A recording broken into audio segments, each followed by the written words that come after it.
où nous voulons écouter ta parole, Seigneur.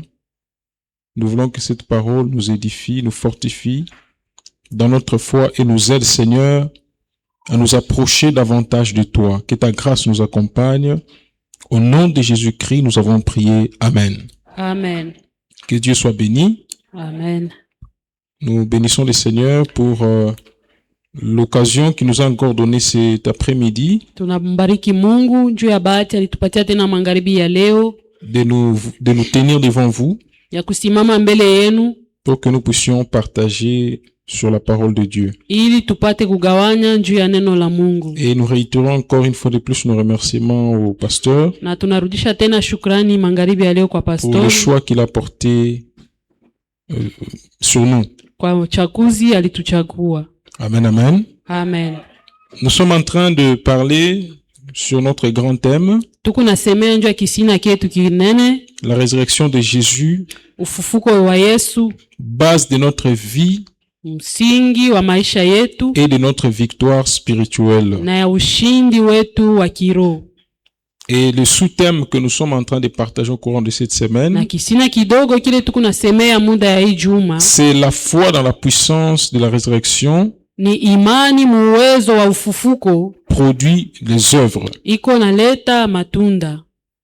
Le mardi, nous avons parlé Mkazi mbili tulisemea de la foi. juu ya imani.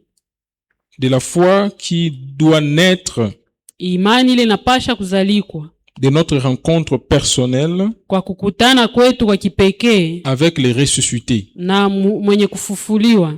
Et si la foi Na kama imani ne naît pas de cette rencontre personnelle avec les ressuscités, haizaliwe kule kukutana kwa upekee na mwenye kufufuka, cette foi serait une foi morte. ile imani itakuwa ya kufa Et donc, il n'y aura pas des œuvres. na hakutakuwa matendo. Alléluia. Amen.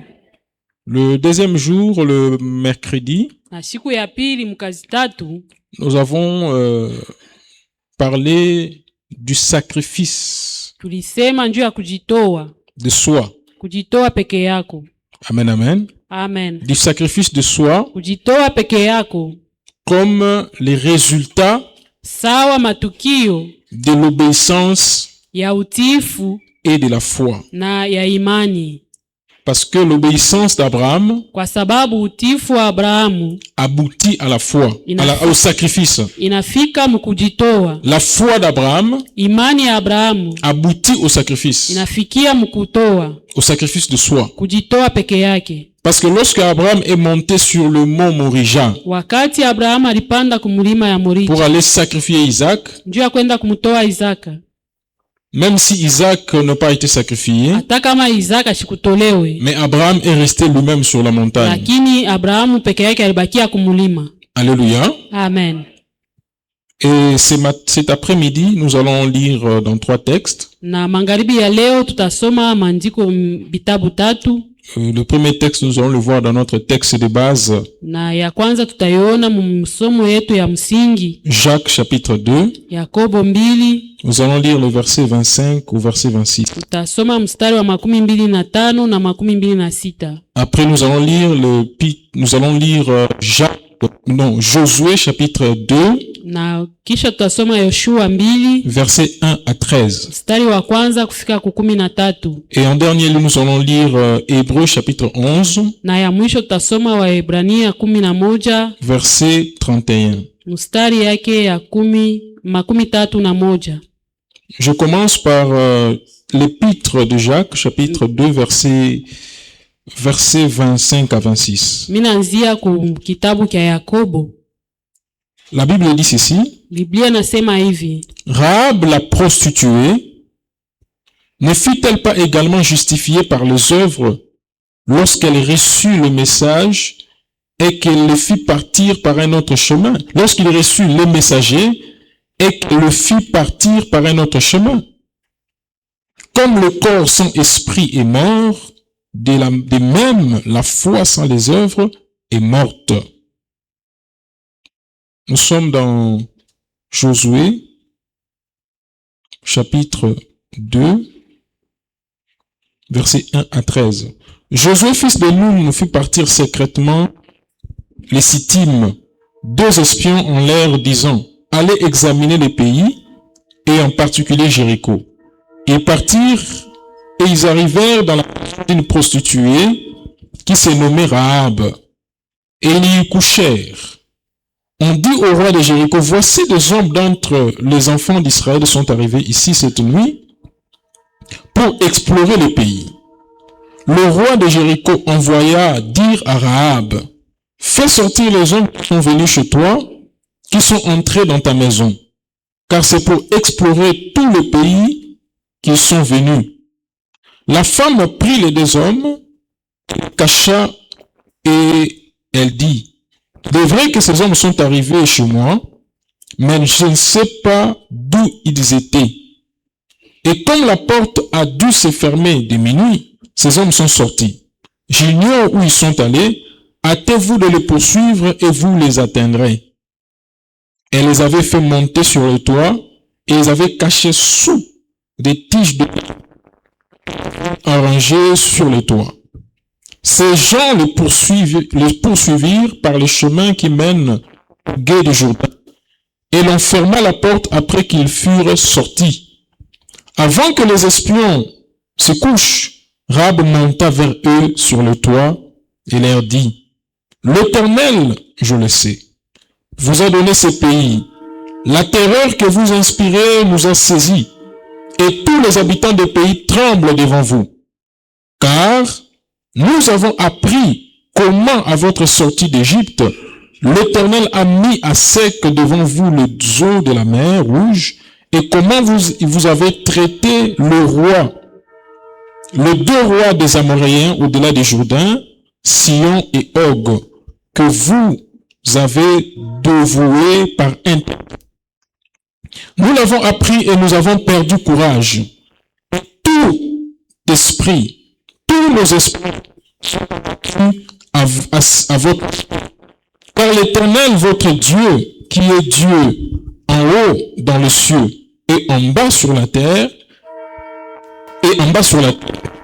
Et maintenant, je vous prie, jurez-moi, Éternel, que vous faites pour la maison de mon Père la même bonté que j'ai eue. Donnez-moi l'assurance que vous laisserez vivre mon Père, ma mère, mes frères, mes sœurs et tous ceux qui leur appartiennent et que vous nous sauverez de la mort. Alléluia. Amen. Et enfin, nous allons lire un texte très bref dans Hébreux chapitre 11, verset 31. C'est par la foi que Rahab, la prostituée, ne périt pas avec le rebelle, parce qu'elle avait reçu les espions avec bienveillance. Alléluia. Amen. Bien, ce soir, nous allons regarder Magharibi ya leo tutaangalia un personnage biblique muntu moya mu Biblia dont l'épître de Jacques est en train de nous parler mule kitabu cha Yakobo kiko natuambia dans son enseignement sur la foi et les œuvres. Mu mafundisho yake ya imani na matendo. Alléluia. Amen. Bien, parce que Jacques dans cette partie parle de la foi. Wakati Yakobo kunasemea mu hiki pande juu ya imani, il parle d'Abraham. Anasema juu ya Abraham. Parce qu'Abraham est le père de la foi. Kwa sababu Abraham ni baba wa imani. Alléluia. Amen. Abraham est le père de la foi. Abraham ni baba wa imani. Il est le modèle de la foi. Ni mfano wa imani. Quand on veut parler de la foi, kama tunapenda kusemea imani, la première personne dont on parle c'est Abraham. Mtu wa kwanza ule tunaweza kusema ni Abraham. Parmi les hommes. Kati ya wengine. Alléluia. Amen. On parle d'Abraham parce que Abraham est le père de la foi. Kwa sababu yeye ni baba wa imani. Ça veut dire que tous les hommes qui ont la foi, bale bote bantu beko na imani, Abraham est leur père. Abraham ni baba yabo. Parce qu'il a montré le chemin de la foi. Kwa sababu alionesha njia ya imani, de l'obéissance, utifu et du sacrifice. Na kujitoa.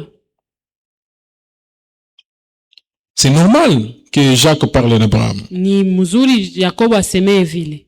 Et même Hébreux chapitre 11 qui parle des héros de la foi parle aussi d'Abraham. Hata Waebrania iko nasemea bale bashujaa muimani, iko nasemea pia Abrahamu.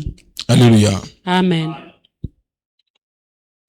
Mais ce qui est anormal dans cette partie que nous venons de lire, Ile haina mzuri mwiki pande tunatokea kusoma, c'est que lorsque Jacques parle d'Abraham, ni wakati Yakobo anasemea Abrahamu, il saute directement. analuka mara moya, Il dépasse anapita tous les autres hommes de la foi. bale batu bengine bote ba imani, Isaac, Isaac, Jacob, Yakobo, Joseph, Joseph, Moïse, Moïse, Josué, Josué, David, David, les autres héros de la foi, na bale bote bengine bantu ba imani. dont l'épître aux Hébreux est en train de mentionner dans la Bible. Ile kitabu kia Waebrania iko, Parce que si vous regardez l'épître aux Hébreux chapitre 11, wakati mnaangalia kitabu kia vous allez Waebrania voir que l'épître aux Hébreux aussi parle de Rahab.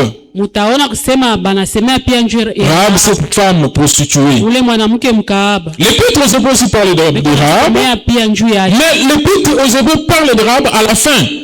Kitabu kia Waebrania kinasemea njoo À la fin de son exposé sur les héros de la foi. kumwisho njoo ya bale bantu ba imani. La Bible dit ceci. Biblia nasema hivi, Par la foi, c'est par la foi que Rahab, la prostituée, ne périt pas avec les rebelles parce qu'elle avait reçu les espions avec bienveillance. kupitia imani njoo Rahabu mkaaba sikukufa na bale baadui bali, kwa sababu alifuchika bale bapelelezi munyumba yake. Et que dire encore? Que dirais-je encore? Utasema tena nini? Car le temps me manquerait. Kwa sababu wakati tenikosa. C'est-à-dire que lorsque l'épître aux Hébreux parle de Rahab, Wakati kitabu kia Waebrania elle kinasemea Rahabu, reconnaît que Rahab est une femme de foi. banaitika kusema Rahabu ni mwanamke wa imani, Mais elle le place juste à la fin, lakini wanamuweka tu kumwisho avant de mettre etc. mbele ya kuweka bile bingine, Avant de mettre les 3 points de suspension. mbele ya kuweka bingine bile vinafuata, Il parle de Rahab. banasemea njoo ya Rahabu. Mais ce que nous trouvons chez Jacques, Tunakuta mu Yakobo, c'est juste après Abraham. kisha Abrahamu Il parle directement de Rahab. anasemea Rahabu. Alléluia. Amen. Amen, amen. Amen. Il saute Sarah, Anamuluka Sara, Moïse, Musa, Joseph, Yusufu, Jacob. Yakobo, Il vient directement parler de Rahab. anaenda kusema njoo ya Rahabu. Pourquoi la foi de Rahab? Njoo ya nini imani ya Rahabu? Cette femme Ule mwanamke a une aussi grande importance aux yeux de l'épître, aux yeux de Jacques. iko na maana zaidi kumbele ya macho ya Yakobo. Lorsque nous lisons Josué chapitre 2 où nous venons de lire verset 1 à Wakati 13, tunasoma Yoshua ile tunatokea kusoma, la Bible nous parle d'une femme qui s'appelle Rahab. Biblia inatuambia mwanamke yule anaitwa Rahabu. Lorsque le peuple d'Israël Wakati taifa ya Israeli est en train de conquérir la terre promise, beko nenda kuingia mu inchi ya Malako, après avoir traversé le Jourdain, kisha kutambuka Yordani, la première ville que le peuple d'Israël devait conquérir, c'était la grande ville de muji ya kwanza ile balipasha kuingia ni muji ile ya sa grande muraille. na kibumbashi kyayo kya kinene. Alors Josué, avant d'entreprendre Na Yoshua mbele ya yeye kwanza la conquête de Jéricho, kuingia mu Yeriko, il envoie des espions. anatuma wapelelezi, Et les espions arrivent à la maison d'une femme prostituée de profession. na banafika kwa kunyumba ya ule mwanamke kaaba, C'est-à-dire c'est une professionnelle de prostitution. alikuya mwenye kujua kikaaba. Amen, amen. Amen. Et cette femme va faire quelque chose Na ule mwanamke akafanya kitu kimoja qui va changer kile kitabadilisha l'histoire des enfants d'Israël historia ya batoto ya Israeli, et qui va changer son histoire à elle. kitabadilisha hadithi yake. Alléluia. Amen. Mais lorsque nous regardons bien cette femme, Wakati tunaangalia vizuri ule mwanamke Rahabu, qu'est-ce que la Bible nous dit concernant cette femme? Biblia inatuambia nini njuu ya ule mwanamke?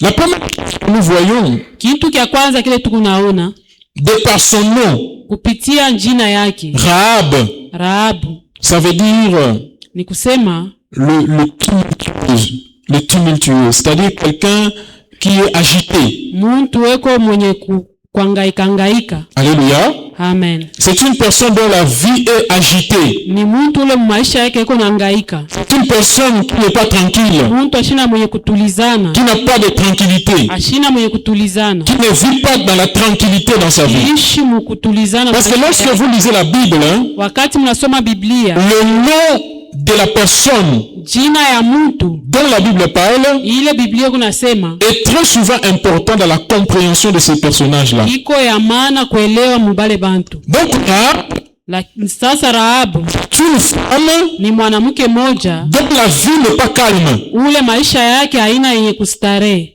Il vit une vie tumultueuse. Iko naishi maisha ya kuhangaika. Une vie mouvementée. Maisha ya kuhangaika. Alléluia. Amen. Amen, amen. Amen. C'est la première des choses que nous voyons de l'identité de cette femme. Ile ni kitu kia kwanza tunaona huyu mwanamke. Une personne mtu moja dont il n'est pas calme.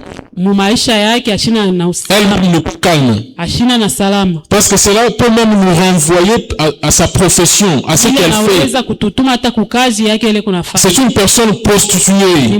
C'est une femme prostituée. Mwanamke kahaba. Alléluia. Amen. C'est une personne qui n'est pas tranquille dans sa vie. Qui n'est pas un modèle. Qui n'est pas un exemple à suivre. Qui n'inspire pas confiance. C'est une personne qui n'inspire pas confiance. Alléluia. Amen. Le deuxième élément que nous voyons de chez cette femme Rahab concernant son identité,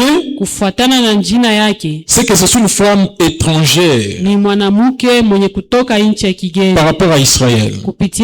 C'est une païenne qui adore d'autres divinités. C'est une femme qui n'a pas le privilège par rapport aux alliances d'Abraham. Alléluia. Amen. C'est une femme qui n'est pas privilégiée. La troisième des choses que nous voyons concernant cette femme, c'est que cette femme est une prostituée.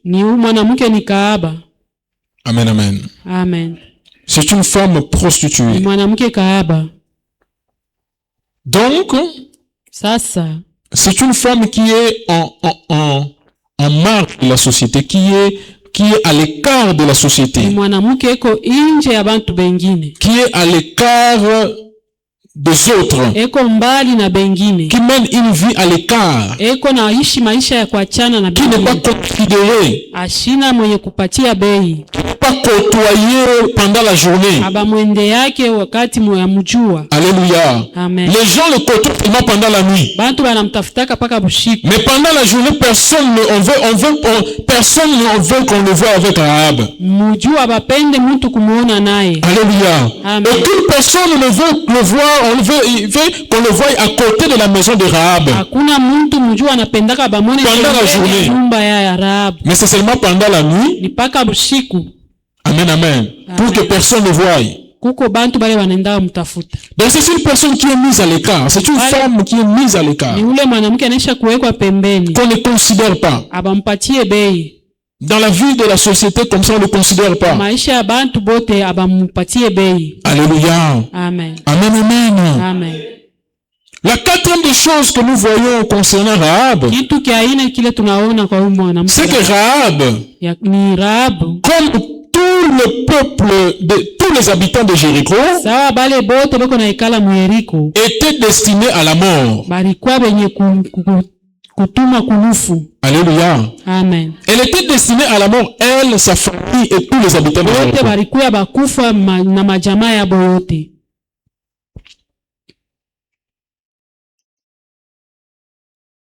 Amen, amen. Amen. Mais quand nous voyons ces éléments, nous ne pouvons pas comprendre pourquoi Jacques va mettre Rahab juste après Abraham dans les domaines de la foi. Pourquoi Jacques va faire ça? Bien, lorsque nous voyons les éléments que nous venons de citer, cette femme elle est une femme qu'on ne pouvait pas imaginer ni mwanamke ule bakuwezi kuwazia être une actrice. akuwe mtu wa kufanya. Alléluia. Amen. Dans les plans de Dieu. Mu matayarisho ya Mungu. Bien mais cette femme dont on parle ici, c'est une prostituée. Huyu mwanamke tuko nasemea hapa ni kahaba. Mais peut-être que ton cas ce n'est pas ça. Saa zingine wewe mambo c'est autre chose. Mambo ingine. Peut-être que mon cas ce n'est pas ça. Saa zingine mia ingine. C'est autre chose. Mambo ingine. Mais quelle que soit la chose dont il s'agit, peut-être que la vie t'a mis à l'écart. Peut-être que la famille t'a mis à l'écart. Peut-être que la société t'a mis à l'écart. Peut-être que le monde t'a mis à l'écart. Peut-être que ta famille a été mise à l'écart. Mais dans le plan de Dieu, tu as de la valeur. Alléluia. Amen. Mais j'aimerais dire à quelqu'un ce soir que dans le plan de Dieu, tu as de la valeur. Même si le monde nous met à l'écart, mais dans le plan de Dieu, nous avons de la valeur. Nous sommes la réserve stratégique de Dieu.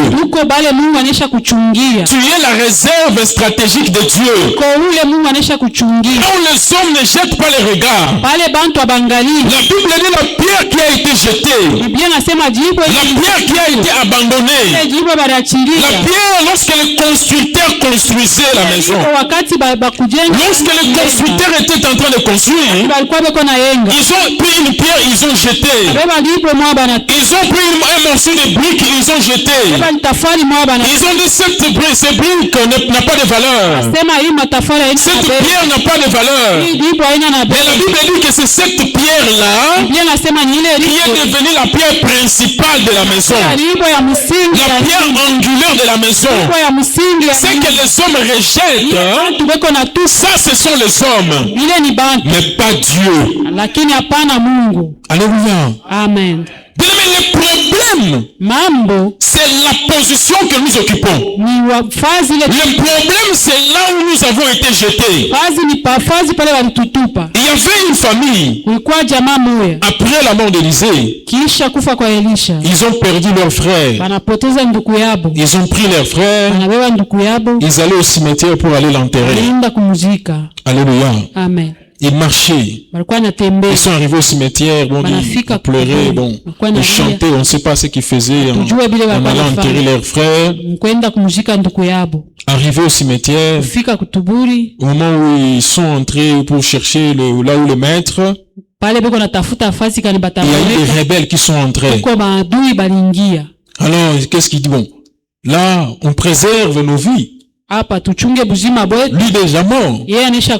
Nous devons préserver nos vies. Alors bon, on ne peut pas quand même les laisser sur la terre comme ça. Ils ont trouvé un trou là. Ils ont jeté leur frère. Ils sont partis. Maintenant, un frère là où il est tombé, il est tombé sur les os d'Élisée. Et il a été ressuscité. Bien-aimé dans le Seigneur, le problème ce n'est pas que les hommes nous rejettent. Le problème ce n'est pas que le monde nous mette en marge. C'est là où nous tombons. La position que nous occupons. Bien-aimé dans le Seigneur, je voudrais dire à quelqu'un ce soir, la position que tu occupes, là où tu es assis maintenant, tu n'es pas en train de faire passer ton temps. Tu es assis dans une position stratégique. Parce que c'est là où Dieu passe. C'est là où Dieu passe. Alléluia. Amen. Abraham et Lot. Abraham na Loti. Dans Genèse chapitre 13. Mwanzo 13. Il y a eu conflit entre leurs serviteurs. Et Lot. Na Loti. Abraham dit, bon, on doit choisir. Tu es déjà un grand garçon. Tu as des serviteurs, tu as des brebis. On ne peut pas rester ensemble. Choisis là où tu vas partir. Si tu pars à gauche, moi j'irai à droite. Si tu pars au nord, moi j'irai au sud. L'autre jette le regard.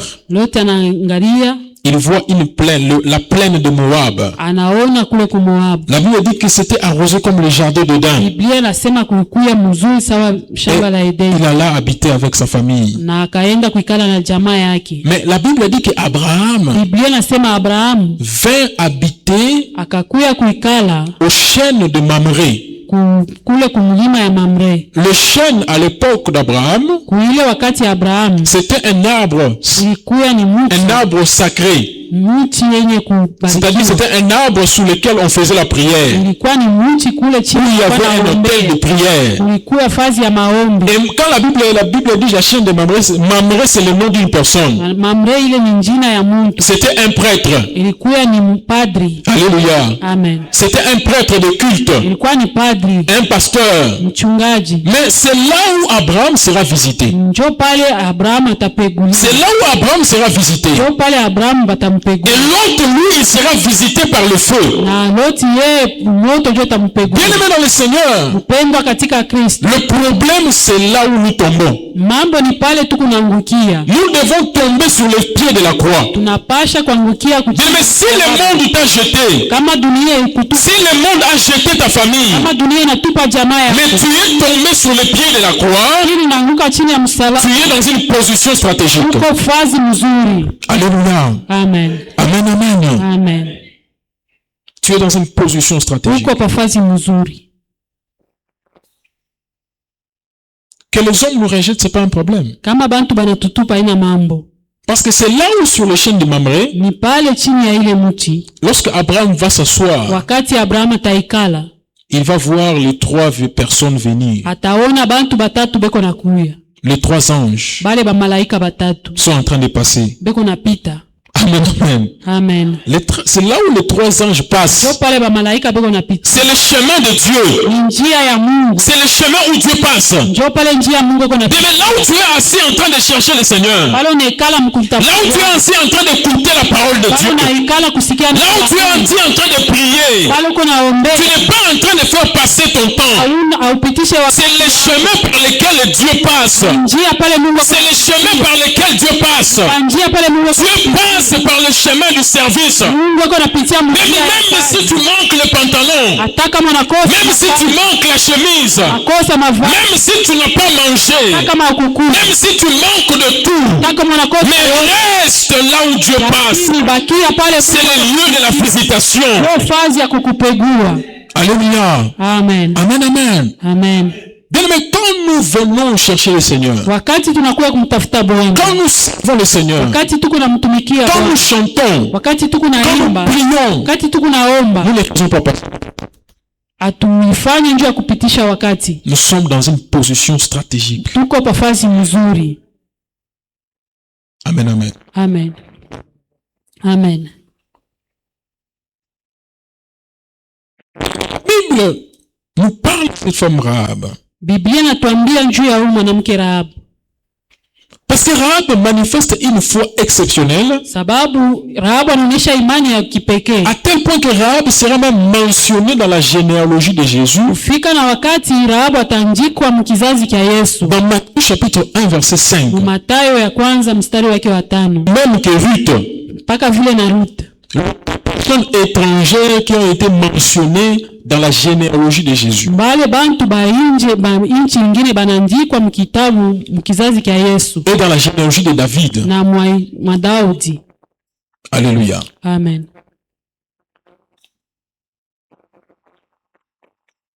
La foi de Rahab. Imani ya Rahabu. Comment se manifeste la foi de Rahab? Je, imani ya Rahabu iko naonekana?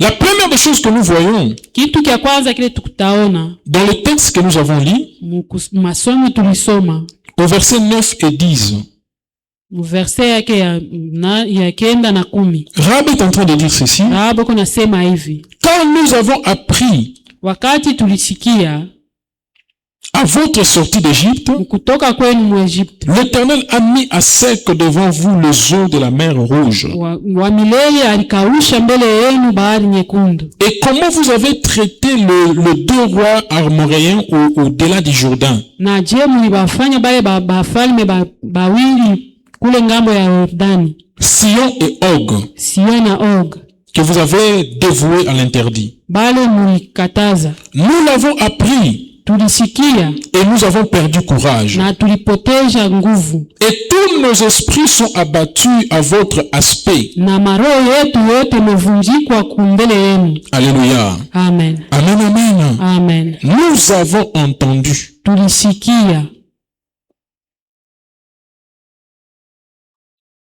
Qu'est-ce qui a fait naître la foi chez Rahab? Ni nini ilileta imani kwa Rahabu? Pour qu'elle prenne le risque Ili abebe ile hatari de cacher les espions d'Israël kuficha bapelelezi ba au Israeli péril de sa vie. mu hatari ya maisha yake. C'est la trahison nationale. Ni On kukosea, appelle ça la trahison d'État, la trahison. Amen, amen. amen, Enfin, c'est la trahison. On trahit sa nation. ni kukosea taifa yako. Alléluia. Amen. C'est une trahison contre la Ni nation. kukosea taifa yako. Elle protège les espions. Anaficha bale Au bapelelezi péril de sa propre vie mukupoteza maisha yake et de sa famille. na jamaa yake, Parce qu'elle a entendu parler. kwa sababu alisikiaka beko nasema. Alléluia. Amen. Amen, amen. Amen. Bien aimé, la parole suffit. Neno inaenea tu, La parole suffit. neno tu inaenea. La parole que nous étudions, Neno hii tuko najifunza, la parole que nous écoutons neno hii tuko nasikia, suffit inaenea pour faire de nous des hommes et des femmes d'action. juu ya kutufanya banaume na banamuke bakutenda, Des hommes et des femmes qui excellent dans de bonnes œuvres. banamuke na banaume beko naendelea matendo mema. La parole que nous écoutons chaque jour Neno tuko nasikia kila siku doit susciter en nous la foi. inapasha kuleta ndani mwetu imani. Alléluia. Amen. Amen, amen. Amen. Parce que la foi vient de ce qu'on entend. Kwa sababu imani inakuya kubile tuko nasikia, Et ce que nous devons entendre, c'est la parole de Dieu. na ile tunaweza kusikia ni neno la Mungu. La foi doit susciter en nous la foi. La parole. Neno inapasha kuleta mwetu La imani. parole que nous méditons. Neno hii tuko La nasikia, parole que nous écoutons neno hii tuko nasikia doit développer en nous la foi. inapasha kuleta ndani mwetu imani. Amen, amen. Amen.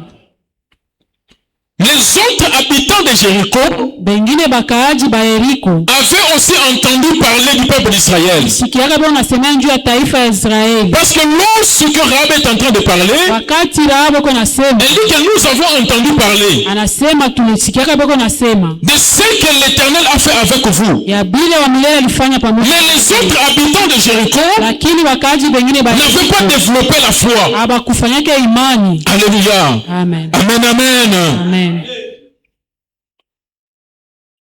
Est-ce que la parole que nous écoutons Eti neno hii tuko nasikia développe en nous la foi? iko naleta ndani mwetu imani, Parce que Jésus dit ceci. kwa sababu Yesu anasema hivi, Un semeur est sorti pour s'aimer. mpandaji anatoka njuu ya kupanda, Il avait la bonne volonté de s'aimer. alikuwa na roho mzuri ya kupanda. Mais malheureusement, d'autres grains sont tombés sur la pierre. Waole mambeko ingine inaanguka pa maibo, D'autres sont tombés sur les épines. ingine inaanguka mumiba, D'autres sont tombés sur la route. ingine inaanguka mbalabala. Et c'est seulement une partie qui est tombée sur la bonne terre. Kipande tu kiloko kilianguka pa bulongo buzuri. Alléluia. Amen. La parole, nous pouvons la recevoir. Neno tunaweza kuipokea, Mais si nous n'avons pas de cœur disposé pour kini kama tuna na mioyo tayari nous approprier la parole que nous écoutons, kufanya ile neno ikuwe yetu, nous n'allons pas développer la foi. hatutatosha imani. Et si nous ne développons pas la foi, imani, nous ne pouvons pas vivre la main de Dieu dans notre vie. hatuwezi kuishi mkono wa Mungu. Notre vie ne peut pas changer. Maisha yetu haiwezi kubadilika, Nos attitudes ne peuvent pas changer. hali yetu haiwezi kubadilika. Et nous ne pouvons pas être des modèles de foi. Hatuwezi kuwa mfano ba imani. Alléluia. Amen. Amen, amen. Amen. Il y a des gens qui ont écouté la parole depuis des années. Kuko bantu banisha kusikia neno miaka mingi, Mais leur attitude ne change pas. lakini hali yabo haibadiliki, Leur comportement ne change pas. matabia yabo haibadiliki, Leur façon de parler ne change pas. namna yabo ya kusema Leur haibadiliki, langage ne change pas. misemo yabo haibadiliki. Vous avez vu que la semence est jetée, Mbeko inaanguka, mais elle tombe sur la route. lakini inaanguka mbalabala, Les oiseaux viennent manger. na ndeke banakuwa Elle tombe sur les pierres. inaanguka pa maibo, Ça se sèche. inakauka, Elle tombe dans les épines. inaanguka mumiba, Ça essaye de pousser. inapima kuota, Mais à un moment donné, les épines, wakati moya miba ile na étouffe la sémence et la sémence meurt. na inakufa. Alléluia. Amen. Amen, amen. Amen. Nous devons ouvrir nos cœurs Tunapasha kufungua mioyo yetu à la parole que nous écoutons chaque jour, kuneno yetu kunasikia kila siku, à la parole que nous écoutons chaque instant, kuneno yetu kunasikia kila pour que cette dakika, parole nous transforme. ili ile neno itubadilishe. Lorsque la femme samaritaine a écouté le Christ, Wakati mwanamke Msamaria alimsikia la vie de cette femme a changé le même jour. maisha yake ilibadilika siku Elle a ile. commencé à courir Akaanza kukimbia vers sa ville kuendea mji pour wake, dire j'ai entendu et j'ai rencontré un homme njua kusema mimi nakutana na qui m'a tout Mungu, dit aliniambia et yote il est le Messie. na ni Mesia. Alléluia. Amen. Amen, amen. Amen. Elle a entendu la parole une seule fois. Anasikia neno mara moja tu, Elle est devenue un témoin anakuwa mshuhuda parce que cette parole l'a transformée. kwa sababu ile neno ilimbadilisha. La deuxième des choses que nous voyons, c'est cette femme arabe, Kitu kia pili kile tunaona kwa mwanamke Rahabu, dans sa confession, mkukiri kwake c'est la reconnaissance. ni kutambua kwa mema. Alléluia. Amen. Au verset 11, Mstari ya 11 la Bible dit ceci: Biblia nasema hivi: nous l'avons appris et nous avons perdu courage. Et tous nos esprits sont abattus à votre aspect. Car l'Éternel, votre Dieu, milele Mungu wenu. Alléluia. Amen. Car l'Éternel, votre Dieu, Kwa sababu wa milele Mungu wenu. je répète, excuse-moi. Car c'est l'Éternel, votre Dieu, Kwa sababu ni wa milele qui est Mungu Dieu wenu. en haut Eko Mungu kule dans le ciel mbingu et en bas sur la na terre. pa dunia. Rahab Rahabu confesse, anakiri, reconnaît anatambua que le Dieu des Israélites, ya kuwa Mungu wa c'est Israeli lui le véritable Dieu. yeye ndio Mungu wa kweli. C'est lui le véritable Dieu qui règne dans les cieux Mungu wa kweli et qui anayekaa règne sur la terre. anatawala pa dunia. Amen. Amen. Cela veut dire combien de temps? Ni kusema nini mpendwa? Nous devons reconnaître Tunapasha kutambua que Dieu est le maître de nos vies. ya kuwa Mungu ni mwalimu wa maisha yetu.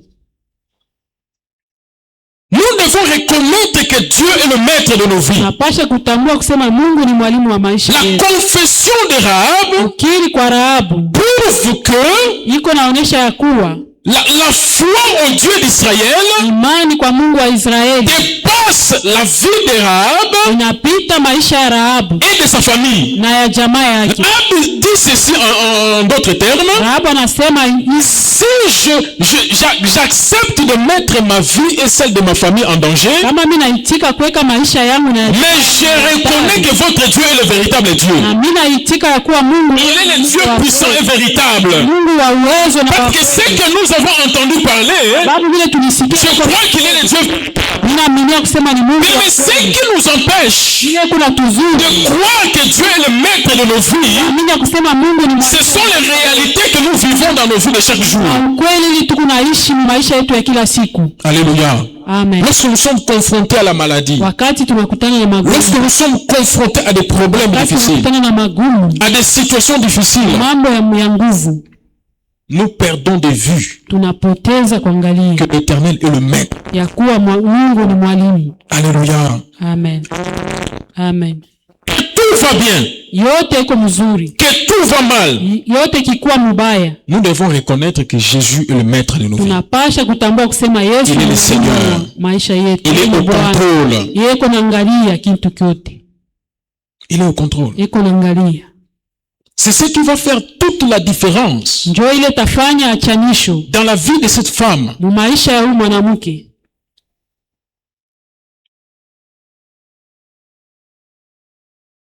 Parce que seulement elle a entendu parler. Kwa sababu tu alisikia beko nasema. Elle a grandi dans une culture, elle a grandi avec ses divinités, ses dieux, les dieux de son peuple. Na mamungu ya ile ya taifa yabo.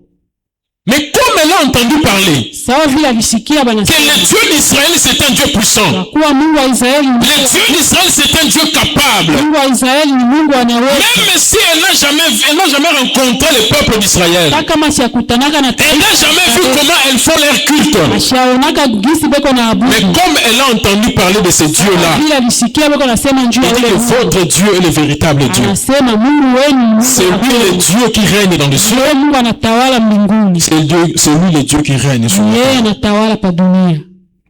Bien aimé, le Dieu que nous sommes en train de prier, Mungu ule tuko naomba. le Dieu dont vous avez entendu parler, Mungu ule munasikiaka beko nasema. qui a fendu la mer en deux, Ule alikata bahari qui a fait descendre le feu. Ule alishusha moto. Alléluia. Amen. Le Dieu qui fait descendre le feu. Ule Mungu ako nashusha moto. Le Dieu qui a fait traverser les enfants d'Israël la mer rouge. Ule alitambusha watoto wa Le Israeli. Dieu qui a donné à Anne un enfant. Ule alimpatia Ana Le mtoto. Dieu qui a donné à Sarah un enfant. Ule Mungu alimpatia Sara Le mtoto. Dieu qui a fait des miracles. Ule Mungu alifanya Le Dieu qui a fait des prodiges. Ule Mungu alifanya Le Dieu qui maajabu. a ressuscité les morts. Ule alifufua Le watu. Dieu qui a recouvert les yeux des Ule aveugles. alifufua. Le Dieu que vous avez entendu parler. Ule Mungu mlisikia. Il n'est pas mort. Asina La Bible dit il est le même hier, aujourd'hui et éternellement. moyo jana La parole que vous avez entendu parler neno ile mnasikia suffit pour placer votre confiance totale inaenea njoo kuweka et tumaini entière lenu en lui. na ya kuenea ndani mwake. On n'a pas besoin de crier Hatuna na lazima ya kulalamika. comme nous avons entendu parler de ce qu'il a fait. Sawa vile tulisikia Nous mettons kusema vile notre alifanya. confiance totale et absolue en lui Kuweka na kitumaini yote ndani mwake. parce que nous croyons qu'il est capable. Kwa sababu tunaamini kusema Nous na croyons uwezo. qu'il a le pouvoir Tunaamini kusema iko na de uwezo.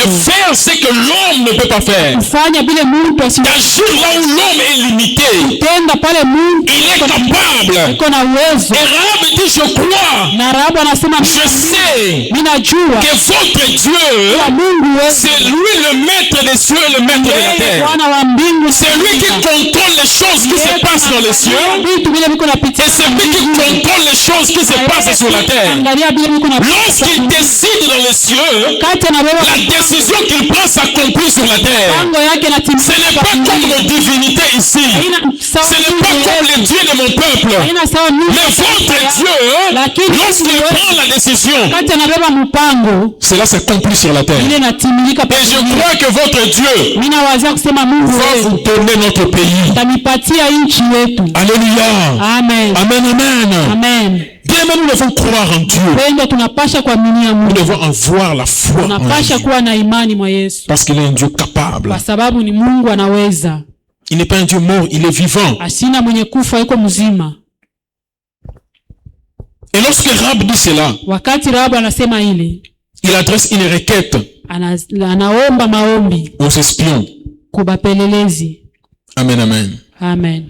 Il adresse une requête aux espions. Analomba kubapelelezi. En leur disant, quand vous viendrez, Anabambia wakati mtarudia, quand vous serez ici, wakati mtakuya huku. et maintenant je vous prie, Hapa mimi na milomba. jurez-moi par l'Éternel que vous aurez, jurez-moi par l'Éternel votre Dieu, Nilapie kwa milele Mungu wenu. que vous aurez pour la maison de mon père Ya kuwa mtakuwa na nyumba ya baba yangu. la bonté que j'ai eue pour vous. Bizuri bile mlinifanyishia. Donnez-moi l'assurance Munyakikishie que vous laisserez vivre mon père, ya kuwa mutaacha baba yangu ma aishi, mère, mama yangu, mes frères, banduku yangu, mes sœurs banduku yangu banamuke, et tout ce qui leur na appartiennent, bile binakuya byabo, et que vous, na mweye vous nous sauverez de la mort. mutatuokoa kukifo.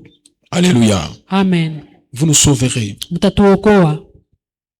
Rahab ne doute pas. Rahabu ashina na mashaka, Elle sait anajua que le Dieu d'Israël ya kuwa Mungu wa Israeli est puissant. eko wa uwezo, Il est vivant. eko mzima, Bien-aimés dans le Seigneur, mpendwa katika Kristo. nous devons croire au Dieu que nous. Tunapasha kumwaminia Mungu. Il est capable. Eko anaweza. Et nous devons prier. Tunapasha kuomba. Ici, Rahab adresse une requête aux espions. Hapa Rahabu eko na balomba bale wapelelezi.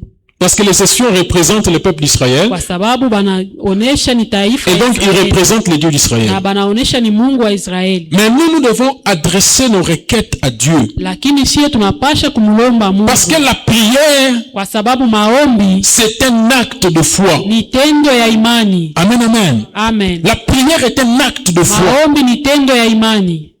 La Bible dit ceci. Biblia inasema hivi. Dans Ephésiens chapitre 8, 6, verset 18. Waefeso 6:18. Nous connaissons très bien ces textes. Tunajua vizuri maandiko. Ephésiens chapitre 6, verset 18. Waefeso 6:18.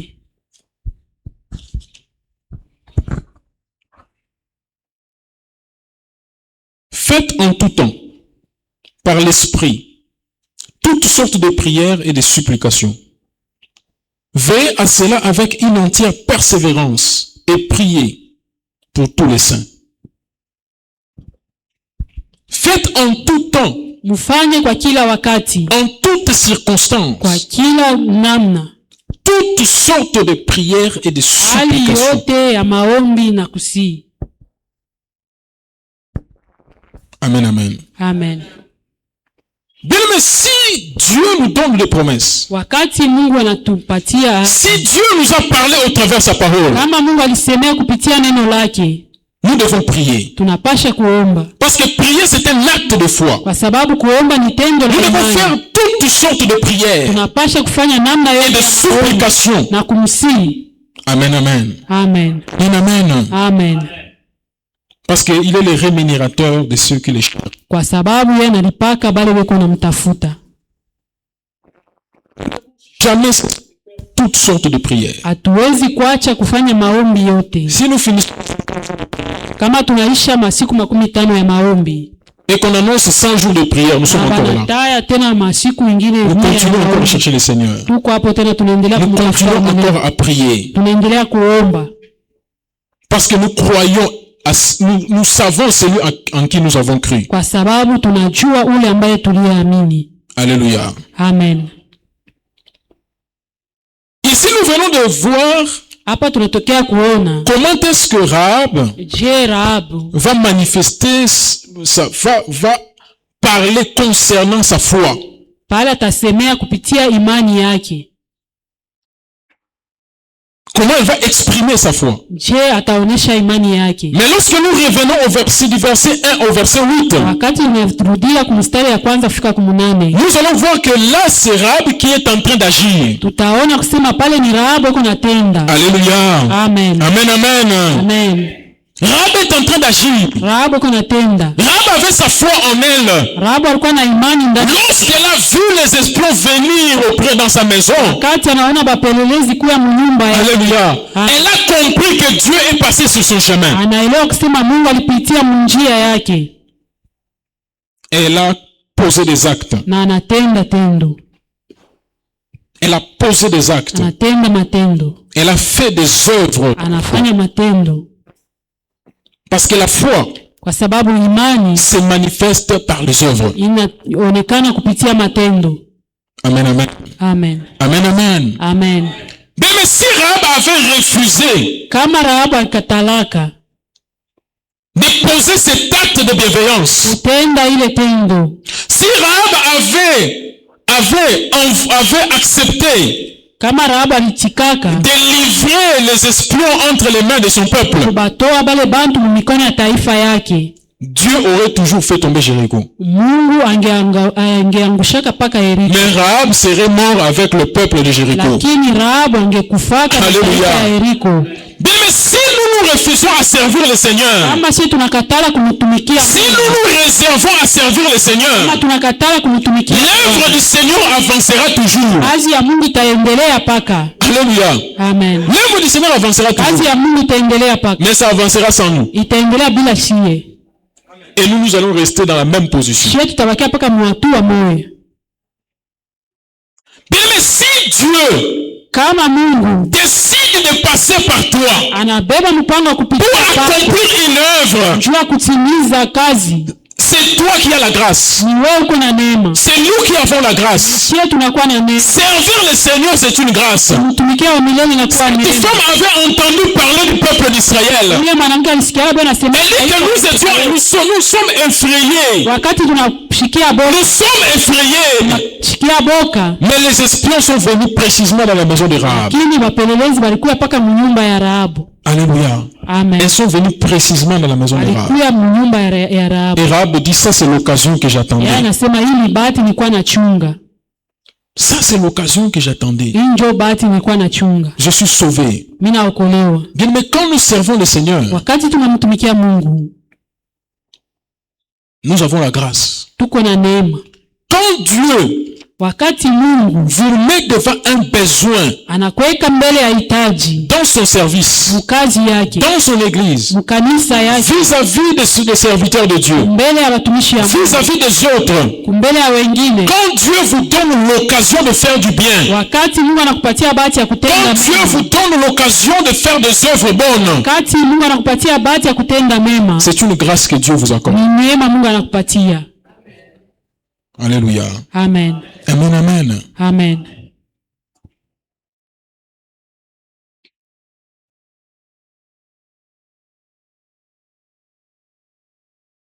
Bien, mais parfois lorsque nous posons de bons actes, Wakati tunatenda matendo mema, ce qui nous fatigue à faire du bien, ile kuna tuchokesha kutenda mema, à poser de bons actes, ya kutenda matendo c'est parce que mema, nous ne savons pas ce que nous sommes en train de faire. kwa sababu hatujue kile tukunafanya. La différence de Rahab avec beaucoup d'entre nous, Achanisho ya Rahabu na c'est que lorsque Rahab posait cet acte, wakati Rahabu alianza elle kutenda savait matendo, précisément ce qu'elle était en train de faire. alijua kile alikuwa anafanya, Parce que kwa sababu les bonnes œuvres matendo mema qui ne viennent pas de la foi, ila itoke kuimani, qui ne viennent pas de la confiance à Dieu, ila itoke mkitumaini na Mungu, la personne qui le pose se fatigue rapidement. ule mtu anaitendaka na chokaka mbio mbio. Alléluia. Amen. Parce qu'elle dira, j'ai fait déjà, j'ai tout fait. Atasema mimi nisha kufanya yote, Qu'est-ce que j'ai eu? mimi nipata nini?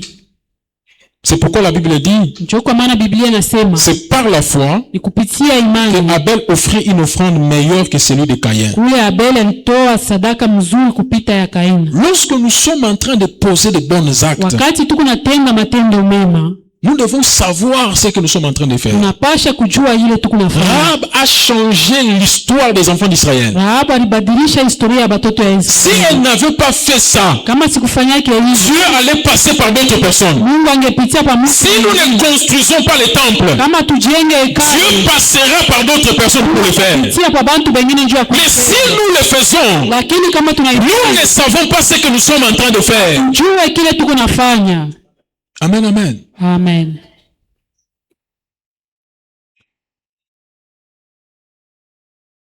Rahab met sa vie et celle de sa famille en danger Rahabu anaweka maisha yake na jamaa yake pour muhatari accomplir juu ya kutimiza l'œuvre supérieure. kazi ya juu.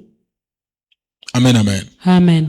Bien-aimé, l'œuvre de Dieu Mpendwa, kazi ya Mungu dépasse notre petite personne. inapita bumuntu bwetu.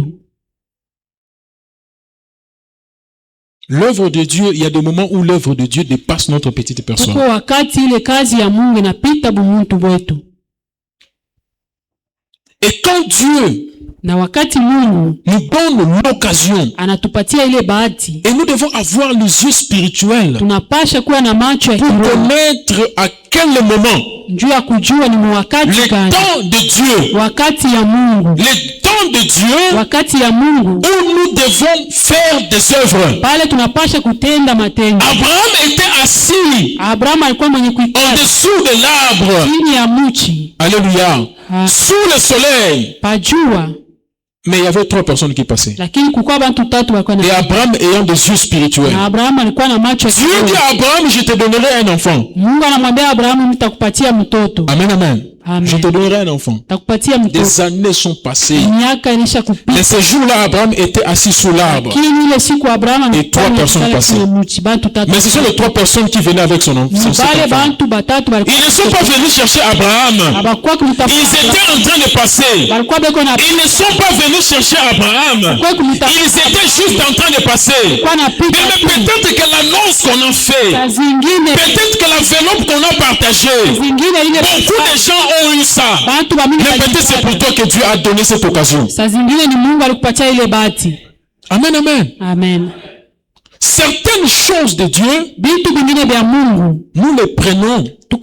Certaines bénédictions de Dieu, nous les prenons au moment où nous ne nous attendons pas à ça.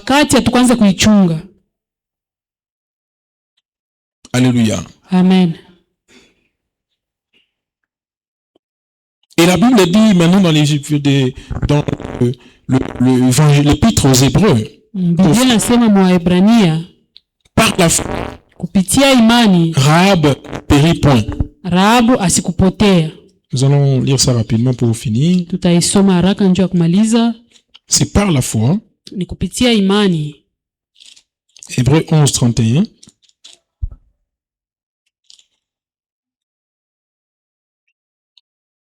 Hébreux 11. C'est par la foi que Rahab, la prostituée, ne périt pas avec le rebelle, parce qu'elle avait reçu les espions avec bienveillance. Alléluia. Amen. Le sort de Rahab était scellé. Elle devait mourir avec tout le peuple de Jérusalem. Mais par la foi,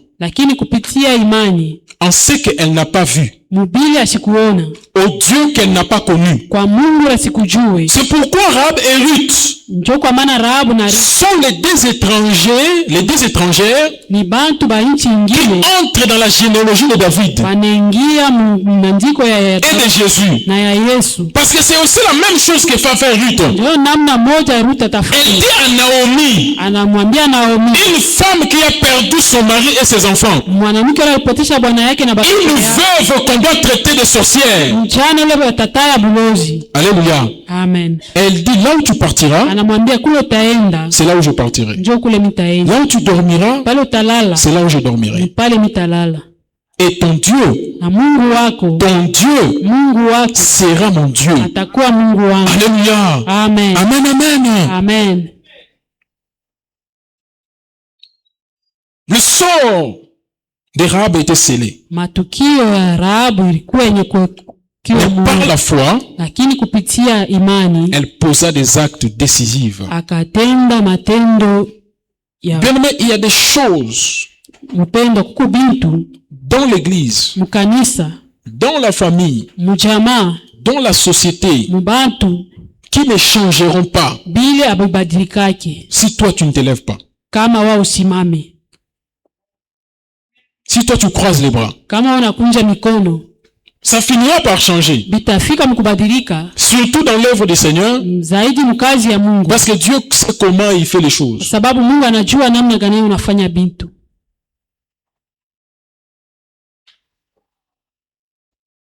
Amen, amen. Amen.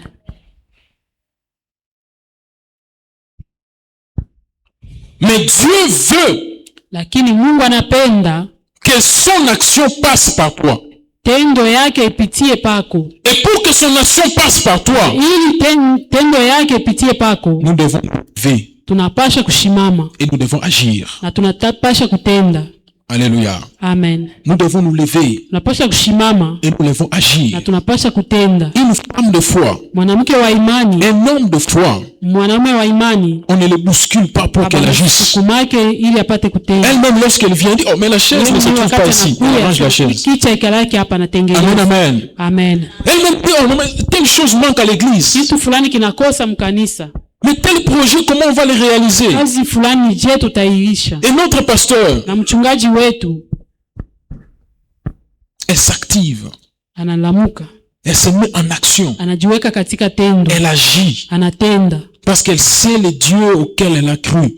Sababu anajua Mungu ule aliyeamini. Amen, amen. Amen. Elle se lève. Anasimama. Elle prend la décision. Anabeba mpango. Avec la force que Dieu lui donne. Na nguvu ile Mungu anampatia. Avec le peu que Dieu lui donne. Na kiloko ile Mungu avec le temps que Dieu lui donne. Na wakati ile Mungu il s'active. Anajiweka nguvu. Il se met au travail. Anajiweka mkazi. C'est comme ça que le monde change. Njo vile dunia kuna badilika.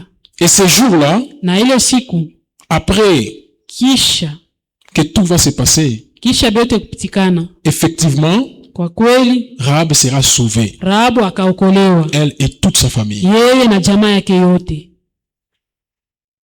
Elle sera sauvée, elle et toute sa famille. Akaokolewa yeye na jamaa yake yote. À cause de l'action qu'elle a posée. Juu ya ile tendo alitenda. Nous devons nous lever, bien-aimés dans le Seigneur. Tunapaswa kusimama wapendwa katika pour agir. Juu ya kutenda. Bâtir. Juu ya kujenga. Nous devons bâtir. Tunapaswa kujenga. Nous devons aider, soutenir. Tunapaswa kusaidia.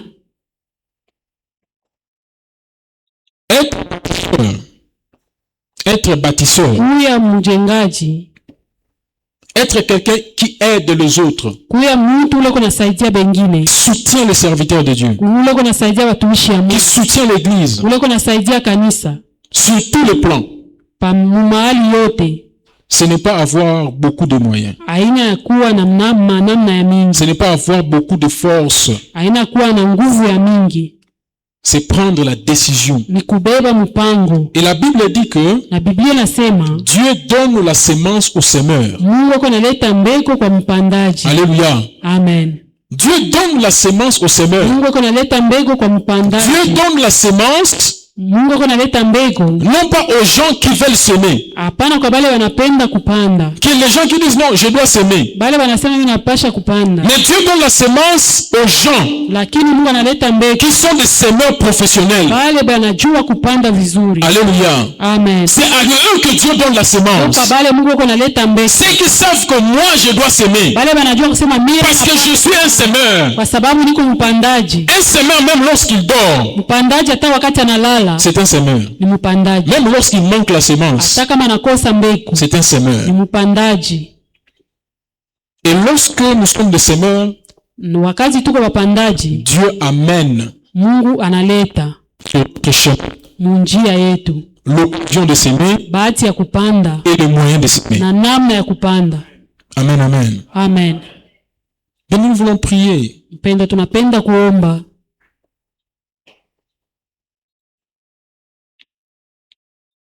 Mais bien-aimés dans le Seigneur, nous devons être des femmes, des hommes qui agissent, qui se lèvent, qui s'engagent, qui prennent les décisions. Anne a vu ce que personne n'avait vu.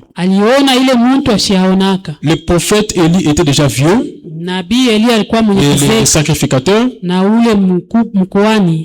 étaient vieux.